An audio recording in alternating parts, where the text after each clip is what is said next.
ঢাকার মার্কিন দূতাবাসে হামলার ষড়যন্ত্র, যার নেপথ্যে নিষিদ্ধ ঘোষিত বিচ্ছিন্নতাবাদী সংগঠনের হাত। ওয়াশিংটন থেকে প্রাপ্ত এক গোয়েন্দা তথ্যের ভিত্তিতে ডক্টর মোহাম্মদ ইউনূসের অন্তর্বর্তীকালীন সরকার নড়েচড়ে বসেছে।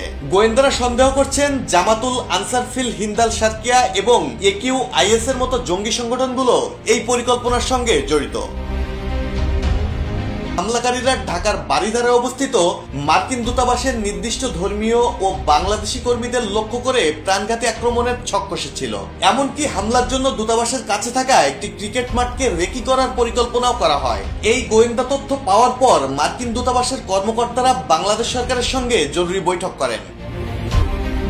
এরই সূত্র ধরে গত 14 জুলাই নারায়ণগঞ্জ থেকে গ্রেপ্তার হন নিষিদ্ধ জঙ্গি সংগঠন জামাতুল আনসার ফিল হিন্দাল শারকিয়ার প্রতিষ্ঠাতা শামীম মাহফুজ। তার বিরুদ্ধে এবার পাকিস্তান ভিত্তিক জঙ্গি সংগঠন তেহরিকি তালিবান পাকিস্তান TTP এর সঙ্গে জড়িত থাকার অভিযোগ উঠেছে।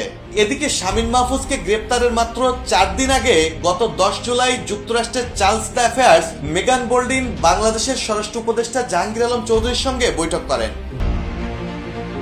হামলার হুমকির প্রেক্ষিতে ঢাকার কূটনৈতিক এলাকার জন্য বিশেষ নিরাপত্তা ব্যবস্থা গ্রহণ করা হয়েছে। শুধু নিয়মিত পুলিশ নয়, বরং কোস্টগার্ডও সেখানে টহল দিচ্ছে। এই পরিস্থিতিতে মার্কিন দূতাবাস তাদের কর্মীদের নিরাপত্তার জন্য বিশেষ বাহিনী দিয়ে সুরক্ষা নিশ্চিতের সিদ্ধান্তে এগোচ্ছে বলেও দাবি করা হয়েছে সংবাদটিতে। জঙ্গি সংগঠন হরকাতুল জিহাদ থেকে বেরিয়ে শামীম মাহফুজ, মহিবুল্লাহ ও ডাক্তার শাকের 2021 সালের শুরুর দিকের নতুন জঙ্গি সংগঠন জামাতুল আনসার ফিল হিন্দাল শারকিয়া গড়ে তোলে। আওয়ামী সরকারের সময়ে র্যাব ও কাউন্টার টেরোরিজম ইউনিট পৃথক অভিযান চালিয়ে ডাক্তার শাকের ও মহিবুল্লাহকে গ্রেপ্তার করে। 2022 সালে দুর্গম পাহাড়ে বিচ্ছিন্নতাবাদী সংগঠন কুকিচিনের আস্তানায় এই জঙ্গি সংগঠনের অর্ধশতাধিক তরুণের সশস্ত্র প্রশিক্ষণের ভিডিও ভাইরাল হয়। এরপর থেকেই নতুন করে আলোচনায় আসে জঙ্গি সংগঠনটি।